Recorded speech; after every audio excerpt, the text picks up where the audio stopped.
Hello everyone, I am Dimitrik and welcome to today's episode of Fryderykraft. If you watched the last episode, you know we had lots of fun building up some government offices and tenements for our factory workers, as well as some work on this area of the town over here, where we built that sort of waterfront with that column right there. But what are we doing in today's episode? Now, I don't know about you, the audience, but for me, it is October. Now, you may have never known this at the rate I release videos. This could have come out in December, but October means Halloween, and we have a tradition on the server of decorating for Halloween. Now, if you've been here for long enough, you know that this building behind me was built in October of last year, and it's a little Halloween mansion, as I like to call it, even though there's nothing inside. It was just built during October, and we just use it for storage. But here's where all our decorations... Wow, this is surprisingly organized. So this is where all our decorations are, and this will be serve as our main base of operations for decorating for Halloween. And with an entire city I must decorate, I think it is about time for me to take these boxes and put them to good use, decorating the streets, making it more festive. I have had a little bit of a problem in the past where I would start decorating much too late, and we'd only have a couple of weeks where the city was actually decorated. So this year I decided that I would be starting a little bit early. So I will return at nightfall, when the atmosphere has gotten a little bit more frightening. And now it is my pleasure to take you on this year's Halloween showcase for the city. Starting off, we enter the Jelly Gardens, where we see that the gardens have turned into a cemetery where zombies have started to creep out of the ground from their tombstones, and we even have the Grim Reaper here. That's him. Moving on, we can see that this perfectly fits in with the environment, as there is a church here, which has its own graveyard. If we follow this pathway into here, we see even more zombies coming out of the ground to haunt the church even more. Also, I died 2 years ago. Now, one of the most well-known traditions of the server, other than skulking the streets for Halloween, is our candlelit alleyways, which adds a very lovely, magical, enchanted feeling to the streets. We have done this every year, and it adds a magical atmosphere, especially to our narrow lanes we have scattered around the old town. And here, we have this lovely witch selling us candy. In fact, this candy is really tasty. I just cannot stop buying it. I might even be a little bit addicted. Going on to the bridge over here, we can see flying over the bay, we have Kiki from Kiki's Delivery Service delivering candy for the rest of the dwellers of the city. Or perhaps this is the witch after the city of Ericton police have discovered the actual contents of her merchandise. But moving on, we go on to over here, where we have this going on. Pay your taxes. And as a proud member of the Ericton government, I would like to say that this is indeed mandatory. So here's a good reminder for you to obey the law. Coming into over here, you can see what happens to those who decide not to pay their taxes, as well as over here, some lovely decorations. And as I said before, we have some interesting creatures that decided to take a visit to our city. I actually misspoke a bit earlier. These individuals aren't tax evaders. Instead, they each stole a sack of buckwheat, and this is the punishment for their crimes. Now, moving on this way past this cobweb tree, as I said before, we have some interesting creatures. This one of which is particularly dangerous, but not really, because this is just a statue. Still a little bit creepy, but going on across the bridge into Glessing, we have a pumpkin patch. Now, in 2023, Glessing was also a pumpkin patch. Then in 2024, Glessing was demolished and rebuilt. So, I was running low on pumpkins this year, and I decided that I was to build another little area where I would have pumpkins planted down. I decided to make it a little bit decorated, and this does pay homage to 2023's Halloween. And, of course, we have some pumpkins hanging above the street right here. Very lovely, and oh great heavens! What an abomination. Let's get out of that alleyway very quickly. I don't like that. In fact, let's leave the island of Glessing immediately. So, crossing over this bridge, we are greeted with Dr. Crow flying over the strait right here. It would look a little bit more impressive if there was a building right here, but that's a problem for later in the video. Dr. Crow is still a Halloween classic here in Ericton. And going through the gate, we arrive at Pensworth Square, where we have two more Dr. Crows on top of the gate, overlooking a public execution. Now, I have no idea what this poor soul has committed in order to suffer such crime. Now, this does seem a little bit brutal, but that's honestly too bad. And finally, we have the ghosts of Fleming Street haunting the streets of Ericton, and that concludes our Halloween showcase, where I've had lots of fun putting up decorations this year. Scrumptious. Now, we cannot have a Fryderykraft video unless we do some building, so going back to Glessing, across the bridge, I'd like to do some building over here. So what are we building?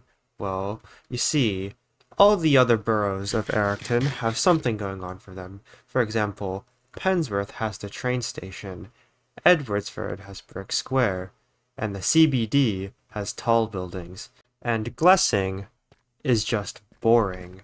So today, I decided that in celebration of spooky season, I will be building a Gothic church over here. So unfortunately, we will have to remove this pumpkin patch, but first, we will be expanding the island by a little bit so that we have enough space for our church to stand here. So here is the layout of where the edges of our island will be going. So all I have to do is go ahead and fill this in. Just like that. And now we have plenty of space on our island for us to start building our Gothic church. So this will be much bigger, not much bigger, but a little bit bigger than the church we have over there on the other side of the town. Measuring from here, it does go about to where this stone slab is right here, so it was nice for this extra space to be built in. And over here, I have gotten some nice brown packed mud and mushroom blocks for us to build our church. So very quickly I will get the plan out. And here's the plan. As you can see, we have the outline of our church with the buttresses and the interior columns inside all planned out. Over here will be the towers. We'll get a better view back from above again. So in this bottom left corner, we have a tower which will come up very high and will probably be the tallest building in all of Old Town. And we have this long nave right here. It's actually not that long as the island is very small, but it is bigger than the other church, so this is pretty long. So the first thing that I would like to do is to get some work started on the tower. And this time, I would actually like to build the building with you. So instead of just me cutting to a completed build, this one we will actually be doing together. So for the first layer of this tower, I would like to build a nice large arch.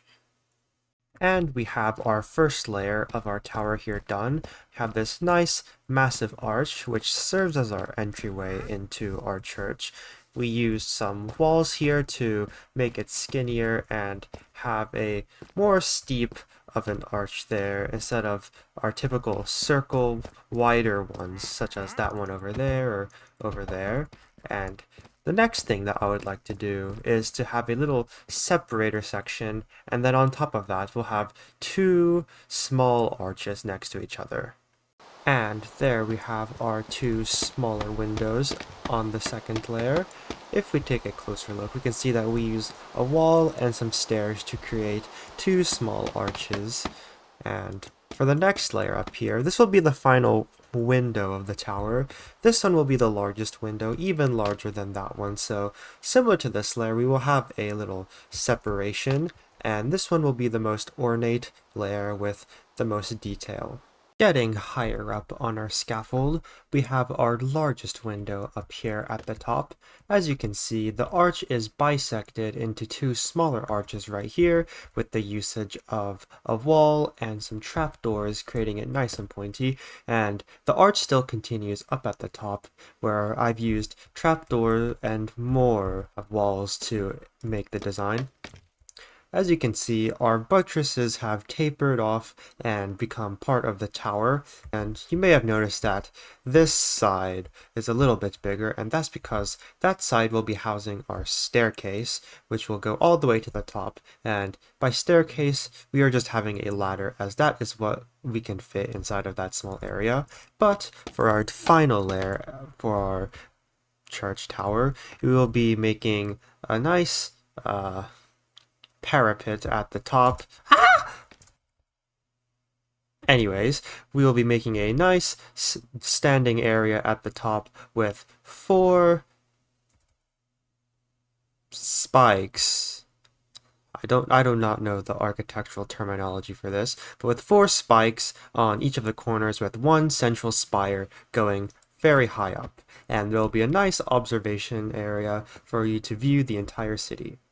And just before I install the roof onto this, I would like to show you what I have done. So we have our 4 little corner segments, this one of course being wider, and we will put a standing area on the top of here, and we will have a sort of cylinder with a conical spire going up to the sky, made out of cobbled deep slate, as it looks a lot like lead roofing, because that's what we used back then, and it made the water very tasty. Finally, we have our church tower complete.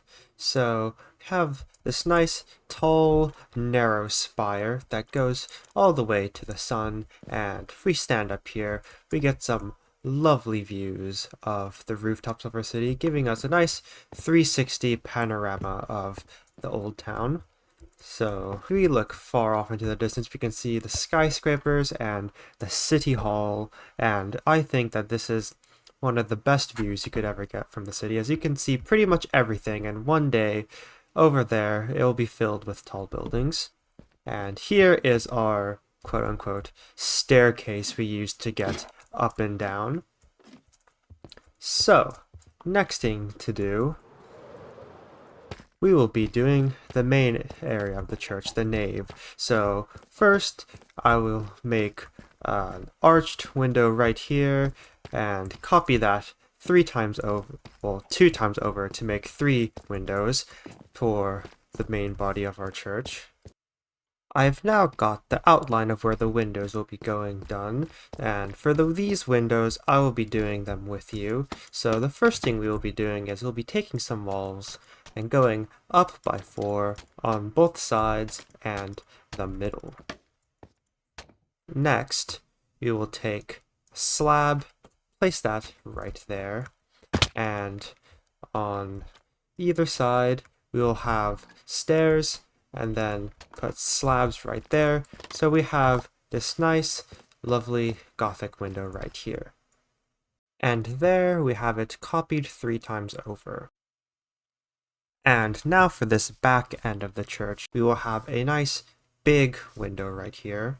And for this rear window, we will come up here and first make the overall shape of the window with some walls and stairs. Next, we will be taking some trapdoors to be making our sections.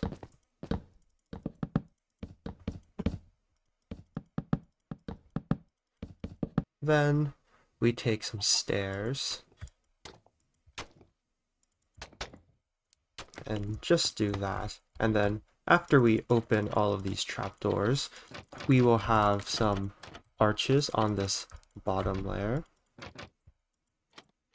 Then coming up to the top, you'll put trapdoors right here.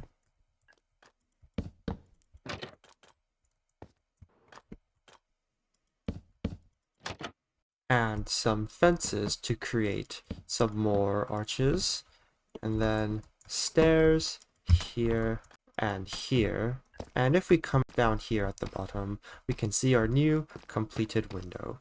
And now for this wall, I will just have the windows over there replicated over here, just like this. And we also have this other window over here that I've gone ahead and made. So the next thing we'll be doing for our church is we'll be heading inside where we have these blocks placed around, and this will be the supports for our arcade inside the church to support our large ceiling. So I will go ahead and build up these arches. And now we have our arches, which now form the main area of the interior of the church. And now we go back outside and we'll take our scaffolding up, and we will be making a crenellated parapet on top of this side as well as that side, and we'll be making a clerestory right here with windows that will align with these ones. So up here we have our crenellated parapet right here using stairs, walls, and blocks and slabs just like that to create this design, and we have the spiky thing at the end again. And over here is our clerestory, adding another layer to our church, adding more verticality as well as letting some sunlight into the nave. So the next thing we will be doing is we will be adding the roof and filling in all our windows. So the roof will just be made out of stone and stone slabs and stairs, and the windows will probably just be panes that I put behind our windows. And now our church is really coming together. I do not know what is wrong with the sky. Something is up with it right now, but that really isn't much of a concern, as now we will be going inside. And now what I would like to do is inside I would like to do the ceiling, where we would have sort of polished deep slate. I don't know if you would call them rafters, but little support things that go from one wall up to here, and we will have dark prismarine in between. So we'll make a sort of frame out of polished deep slate to look a little bit like a darker stone or maybe even a metal, and the dark prismarine adds a nice color to the interior. And looking up, we have our beautiful ceiling put in place, and I like how the green from the dark prismarine adds a nice little bit of color. Now, the last thing we have to do is to do the floor. So what I would like to do is have these two central blocks be some sort of stone, probably granite, and on both sides there will be rows of pews for the people to sit in, and then that should complete the inside. And now we can finally call our Gothic church complete. So walking in, we enter through this large arch underneath the tower, and going in here we have our room where people can sit down and do whatever they do, and we have this area up here for whoever is speaking up here to speak and stuff, and we have this candle on a stick which I think looks very nice. And we also have our nice colorful ceiling, which I really like, and sunlight coming in through the clerestory up there. And I think the arches also look very nice. At certain angles you can get both of them, and I think it just looks very nice. So coming back out here, we could move on to the ladder up here, going up to the top of the church. we're up here and you get a lovely view throughout the city and have this very tall spire up here, the tallest building in all of Old Town, only surpassed by the City Hall and those two buildings over there in the city so far. Then we can head back down and finish off the rest of our video. And now, before we end the episode, I would like to build two more buildings right here on this small straight right here next to the church. You see I've got the outline here kind of built out already. This will actually be two buildings. I'll be separated around right here, but these two will be actually right along the water without any sort of street going here. In fact, you'll have to access it through the street that will be right here next to the church. But for these two buildings, I would like to build one that's sort of similar to this one with the coins, and it'll be made out of dirt, or as I like to call them, brown bricks, because that's the closest color we have that would suit it. So this one will be similar to this one, being I guess a better quality building. And the one next to it will also be made out of dirt, but that one will be shorter, smaller, and be for the poor people. And I will get to building that and come back when that is completed. Beautiful. And now this really ties in our island together, creating more of a narrowness to the canal right here, and we even have a dirt flower on this building, which I think is very nice. So here are our two buildings. If we go over on this side, you can have a better look. So this one, smaller and let's just say a little more affordable, but it does have water drainage from the roof. This one over here, similar to that one, has some coins on the side, and these are actually framed with iron, so you know that this is an expensive building despite only having a 4-block wide interior. And over here we have this nice skinny little alleyway that connects the square over here to this side of the island, which we might build on sometime soon if I ever have the motivation or willpower to do so. But we have gotten lots of lovely work done on this island, which used to be very boring, but now it actually has something. And now, before we end the episode, I would like to turn off the lights, and we can view our lovely island and Gothic church at nighttime, where Halloween fills the air and enters our lungs, giving us all lung cancer as we view our grand edifice in the darkness of night, right before we conclude our episode. And now to conclude our episode, thank you all for watching. If you have made it this far, we have done lots of lovely progress, such as building this building behind me, which adds lots of character to this area of the city and all of the city in general. And I hope to see you in the next episode, where we will be hopefully doing some more Halloween stuff. Farewell, everyone.